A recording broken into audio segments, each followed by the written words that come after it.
ایک حدیث پاک ہے اور اس حدیث پاک کے راوی ہیں حضرت جعفر بن ابی طالب۔ آپ فرماتے ہیں ہم نجاشی بادشاہ کے پاس گئے نا، نجاشی بادشاہ کے پاس جب ہم گئے تو اس نے ہم سے سوال کیا کہ وہ جو اعلان نبوت کرنے والی ہستی تمہارے درمیان آئی ہے وہ تمہیں کس بات کا حکم دیتی ہے، کیا کہتے ہیں وہ؟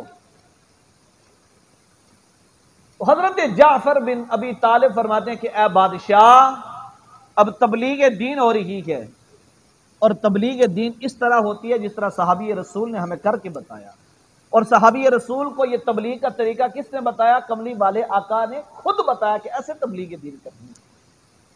دین کی تبلیغ اپنی من مانی کے مطابق نہیں کرنی ہے، قرآن اور حدیث کی روشنی میں کرنی ہے۔ اب میں آپ بادشاہ، ہم جاہل لوگ تھے، سنیے گا معاشرہ کیسا تھا، اور اس کے بعد گریبان میں جھانکیے گا کہیں وہ اعلان نبوت سے پہلے والی جو باتیں تھی کہیں اب دوبارہ لوٹ کے ہمارے درمیان تو نہیں آ گئی؟ کیا ہم بھی اسی طریقے پر دوبارہ تو نہیں چلے گئے ہیں جس طریقے سے، جس اندھیرے سے کملی والے آقا نے ہمیں نکالا تھا؟ فرمایا بادشاہ، ہم جاہل لوگ تھے، ہم بتوں کی عبادت کرتے تھے، مردار کھاتے تھے، حرام کھاتے تھے، جاہل لوگ تھے، حرام کھاتے تھے، ہم بے حیائی کا کام کرتے تھے، حیا نام کی کوئی چیز ہمارے درمیان نہیں تھی، بے ادب تھے، رشتہ داریاں ہم توڑتے تھے۔ رشتے کیا ہیں ہمیں اس کی کوئی پرواہ نہیں ہوتی تھی کہ رشتہ داری کیا چیز ہوتی ہے، بھائی بھائی کیا ہوتا ہے، بھائی سے بھائی کا تعلق کیسا ہونا چاہیے، ماں بیٹے کا تعلق کیسا ہونا چاہیے، ماں باپ کے درمیان کیسی محبت، ہمیں نہیں پتا تھا، ہم رشتہ داریاں توڑ رہے تھے، معاشرے کی نقشہ کشی کر رہے ہیں، پڑوسیوں سے بد سلوکی ہم کرتے تھے، ہمیں نہیں پتا تھا کہ پڑوسی بھی ہمارے ساتھ کو رہتا ہے، وہ بھی انسان ہے، جس طرح ہم کھاتے پیتے ہیں وہ بھی کھاتا پیتا ہے، جس طرح ہمیں کوئی تنگی تکلیف ہو تو ہمیں درد ہوتا ہے، اسے بھی کوئی تکلیف ہوتی ہے، ہمیں پڑوسی کا خیال ہی نہیں تھا۔ ہم میں جو طاقتور تھا وہ غریب کو دبا لیتا تھا، حق چھین لیتا تھا اس سے، اپنے طاقت کے بل بوتے پر غریب کو وہ دبا لیتا تھا۔ ہمارے درمیان ہر طرف جہالت کا دور دورہ تھا، ایسے میں رب کائنات نے ہم پر کرم فرمایا کہ ایسے جہالت کے دور کے اندر ہماری رہنمائی کے لیے اللہ نے اپنا محبوب ہمیں عطا فرما دیا۔ وَكُنْتُمْ عَلَى شَفَا حُفْرَةٍ مِّنَ النَّارِ، تم تو اندھیرے میں، گمراہی میں، بدسلوکی میں، اللہ سے ناراضگی میں، اللہ سے دوری میں اس قدر آگے چلے گئے تھے۔ وَكُنْتُمْ عَلَى شَفَا حُفْرَةٍ مِّنَ النَّارِ، تم تو جہنم کے گڑھے میں کے قریب چلے گئے تھے، اس کے کنارے پہنچ گئے تھے۔ اللہ نے اپنا محبوب بھیجا، محبوب خدا نے تبلیغ کی، ساری مخلوق کو اللہ سے جو دور تھی اللہ کے قریب کر دیا۔ توجہ چاہوں گا، کیا کہا کہ یہ سارے نقشہ کشی کی، ہم برے تھے، بے حیائی ہمارے اندر تھی، بدسلوکی ہمارے پاس تھی، پڑوسیوں کے حق حقوق چھیننا یہ ہمارے اندر تھا، رشتہ داری کا کوئی تصور ہمارے درمیان نہیں تھا کہ کوئی رشتہ داری بھی ہوتی ہے۔ پر میں ایسے میں اللہ کے محبوب ہمارے پاس آئے، تو کہا اللہ کے محبوب آئے تو پھر کیا ہوا؟ اللہ کے محبوب آئے تو کیا ہوا؟ کہا انہوں نے پھر آ کر کیا کیا؟ انہوں نے ہمیں دعوت دی۔ یہ سرکار کے میلاد پہ میں آپ کو یہ بات سنا رہا ہوں کہ سرکار دو عالم علیہ الصلوۃ والسلام کو اللہ نے ہماری رہنمائی کے لیے بھیجا، اور اللہ کے محبوب نے ہماری رہنمائی کیسے فرمائی؟ فرمایا سرکار نے ہمیں دعوت دی، کس چیز کی؟ کہا لوگو اللہ ایک ہے، اس کے سوا کوئی معبود نہیں ہے، اسی کی عبادت کرو، اس کے علاوہ عبادت کے لائق کوئی ہے ہی نہیں، کوئی اس کمال کا، کوئی اس شان کا، کوئی اس درجے کا ہے ہی نہیں جس کی عبادت کی جائے۔ اگر کمال درجے کی عبادت کا مظہر دیکھنا چاہتے ہو تو وہ میرے رب کی ذات ہے، بس وہی عبادت کے لائق ہے، اسی کے سامنے سر جھکاؤ، اسی کی عبادت کرو۔ اگر سر جھکے تو رب کے سامنے جھکے. جو رب کے سامنے سر جھکا لیتا ہے رب دنیا میں اس کے سر کو سب کے سامنے بلند فرما دیتا ہے. تم رب کے سامنے جھکو رب تمہیں دنیا میں بلند فرما دے گا. دنیا داری کے سامنے جھکو گے تو ذلیل اور رسوا ہو جاؤ گے. رب کے سامنے جھکو گے تو رب تمہیں بلند فرما دے گا. جو ادھر جھک جاتا ہے ادھر بلند ہو جاتا ہے. اس نے ہمیں دعوت دی. اللہ ایک ہے. پھر فرمایا کیا دعوت دی ہمیں کس چیز کی کہ لوگوں ہمیشہ سچ بولو. الصدق ینجی والکذب یہلک. سچ ہمیشہ نجات دیتا ہے. جھوٹ کتنا ہی تگڑا کیوں نہ ہو بڑا کیوں نہ ہو نا ایک دن ہلاک کر کے رکھ دیتا ہے. ایک جھوٹ کو چھپانے کے لیے کئی جھوٹ بولنے پڑتے ہیں. سچ بولو ہمیشہ. وہ کسی نے کہا تھا کہ حق بات پہ کٹتی ہے تو کٹ جائے زباں میری. حق بات بولو کتنا ہی بڑا ہم جرم کیوں نہ کر بیٹھے حق بولو.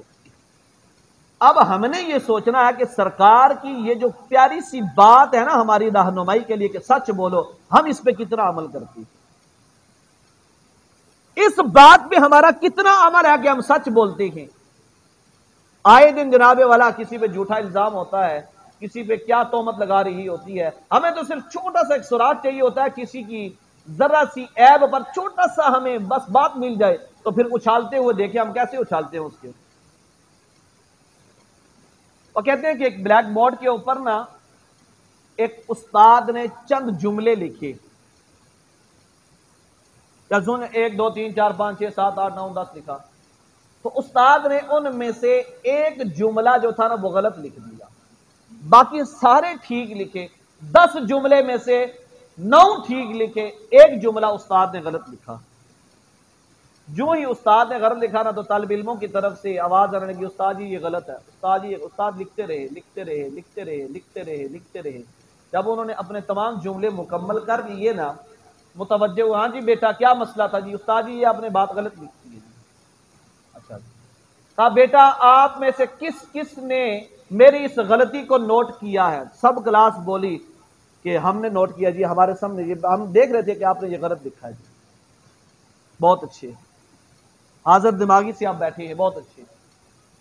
اب بتاؤ کہ میں نے اس کے علاوہ کتنے جملے ٹھیک لکھے ہیں اس پہ کس کی نظر ہے. سب خاموش. کیونکہ جب اس کی نظر اس غلطی والے جملے پہ چلی گئی تو باقی ٹھیک جو لکھا جا رہا تھا اس سے نظر ہٹ گئی. کہا بیٹا آپ کی نظر میری ایک غلطی پہ اتنی اٹک گئی کہ میری 9 صحیح جو جملے تھے ان کی طرف آپ کی نظر گئی ہی نہیں ہے. یہی حال ہماری زندگی کا ہے. کسی انسان کی ایک غلطی کو ہم اس قدر پکڑ لیتے ہیں کہ اس کی 9 اچھائیوں کو ہم بھول جاتے ہیں. اگر اللہ کی بارگاہ میں اچھا بننا ہے تو 9 اچھائیوں کو دیکھو ایک برائی کو چھوڑ دو. تم کسی کی برائی پہ عیب ڈالو گے رب معاشر کے میدان میں تمہارے عیبوں پہ پردہ ڈالے گا. اب یہ فیصلہ ہمارا ہے کہ ہم نے کیا کرنا ہے. کل معاشر کے میدان میں ذلیل اور رسوا ہونا ہے شرمندگی کا منہ دیکھنا ہے یا وہاں پر ہماری خواہش ہوگی کہ یا اللہ آج جو کیے تھے نا دنیا میں کیے تھے وہ تو کسی کو نہیں پتا چل سکے پر مالک تجھے تو پتا ہے نا.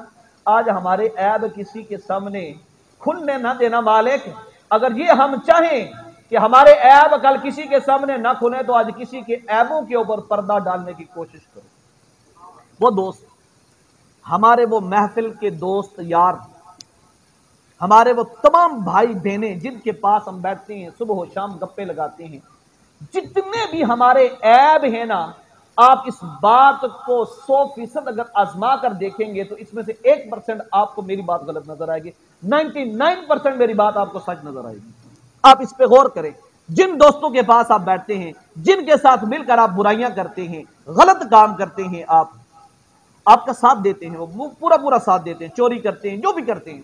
لیکن جب آپ دنیا سے چلے جاتے ہیں نا جس محفل میں وہ بیٹھتے ہیں کبھی بھی وہ آپ کا دوست آپ کی اچھائی نہیں بیان کرے گا. وہ یہی کہے گا مر گیا پر جیسے اس کے حالات تھے وہ مجھے پتا ہے جو برائیاں ہم کیا کرتے تھے مجھے پتا ہے وہ کیسا تھا.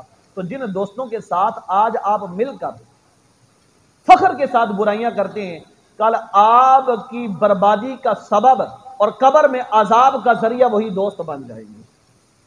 تو ایسے دوستوں سے کیوں آپ لو لگا کر بیٹھتے ہیں کل جو آپ قبر میں آپ کے لیے نجات کا ذریعہ بھی نہ بن سکیں.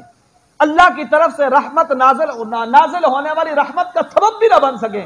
میرے کریم آقا نے فرمایا کہ کسی کی پیٹھ کے پیچھے اچھائیوں کو گنا کرو، جب تم اچھائیاں گنتے ہو تو اللہ کی بارگاہ میں تمہاری اچھائیاں گواہی کے طور پر لکھی جاتی ہیں، جب تم اچھائیاں گنتے ہو، لکھتے ہو، بولتے ہو تو پھر اللہ کے فرشتے بھی اس انسان پر اللہ کی رحمت لے کر نازل ہوتے ہیں۔ ہمیشہ سچ بولو۔ کہا کہ وہ ہمیں امانت داری کا حکم دیتے ہیں کہ امانت، جب آپ کے پاس امانت رکھی جائے تو پھر اس امانت میں خیانت نہیں کرنی ہے، اس امانت کو سنبھال کے رکھنا ہے۔ کہا ہمیں رشتہ داروں کے ساتھ تعلق کو جوڑنے کا کہتے ہیں، رشتہ داروں کے ساتھ تعلق جوڑنے کا کہتے ہیں۔ میں اور آپ اپنی انا کی خاطر اپنے بھائی کا گھر چھوڑ دیں گے، اپنی بہن کا گھر چھوڑ دیں گے، ایون کہ اپنے والدین کا منہ بھی نہیں دیکھیں گے اپنی ذاتی دنیا کی ذاتی کسی خواہش کی خاطر۔ بھائی نے مجھے جناب 2 فٹ زمین زیادہ نہیں دی ہے، باپ کی جائیداد میں سے 10,000 روپے میرے فالتو بنتے تھے، وہ بھائی نے نہیں دیے ہیں۔ یہ جھگڑے ہمارے، اور کیا جھگڑا ہے؟ کوئی ایک آدمی ہوگا کہ جو دین پہ جھگڑے گا کہ میں بھائی سے اس لیے نہیں بولتا کہ وہ نماز نہیں پڑھتا ہے، میں کہ بھائی کے گھر اس لیے نہیں جاتا کہ اس کے گھر والے اسلام کے مطابق زندگی نہیں گزارتے۔ ایک آدھ کوئی آدمی ہوگا، 2 ہوں گے، 10% ہوں گے، چلیں۔ بھائی نے مجھے میرے مکان کی 2 فٹ زمین جو ہے وہ زیادہ بنتی تھی، مجھے 2 فٹ اس نے کم دے دی تھی۔ باپ کی جائیداد میں سے اتنا حصہ کم آ رہا تھا، مجھے زیادہ آ رہا تھا، اس نے مجھے کم دیا ہے۔ میرے بھائی نے میرے سامنے کل 2 آدمیوں کے سامنے مجھے یہ کہہ دیا، بس یہی ہماری ناراضگی ہے۔ یہ ناراضگیاں دنیا تک محدود ہیں۔ جب دنیا میں ہم ان چھوٹی چھوٹی باتوں پہ ناراض ہوتے ہیں نا، تو پھر جب بھائی مر جاتا ہے تو پھر لوگوں کے سامنے آ کر نوحزنی کرتے ہیں، پھر سر کو بھی پیٹتے ہیں، چہرے کو بھی پیٹتے ہیں، زور زور سے روتے بھی ہیں۔ بھائی کے جمعرات، چالیسواں، کل پہ جناب پیسے بھی میں جمعرات میں کرواؤں گا جی، کل کی محفل پہ خرچہ میں کروں گا جی، 4 آدمی جو آئیں گے ان کو کھانا میں دوں گا جی، فوتگی پہ کھانا میں دوں گا۔ زندہ بھائی کے ساتھ وفا نہیں کی، مرنے کے بعد اگر 4 آدمیوں کو کھانا کھلا بھی لیا تو بھائی کو اس کا کیا فائدہ ہوگا؟ بھائی تو دنیا سے چلا گیا، وہ تو پلٹ کے واپس نہیں آئے گا۔ فرمایا رشتہ داری کو آپس میں جوڑ کے رکھو۔ یہ میں آپ کو محمد مصطفیٰ صلی اللہ علیہ وآلہ وسلم کی وہ باتیں بتا رہا ہوں کہ جو ہماری زندگی کو سدھارنے کے لیے کملی والے آقا نے ہمارے سامنے بیان کی۔ بعض و تقریر صرف اس لیے نہیں ہوتی ہے کہ کانوں کو سرود دیا جائے، بس شعر و شاعری پڑھی جائے، بس ترنم کے ساتھ باتیں کی جائے اور بس تھوڑی دیر کے لیے ہمیں سکون مل جائے، نہیں۔ بعض و نصیحت اس لیے ہوتا ہے کہ تربیت کی جائے، ہمیں اپنی زندگی پہ غور و فکر کرنے کے لیے چند باتیں ملیں۔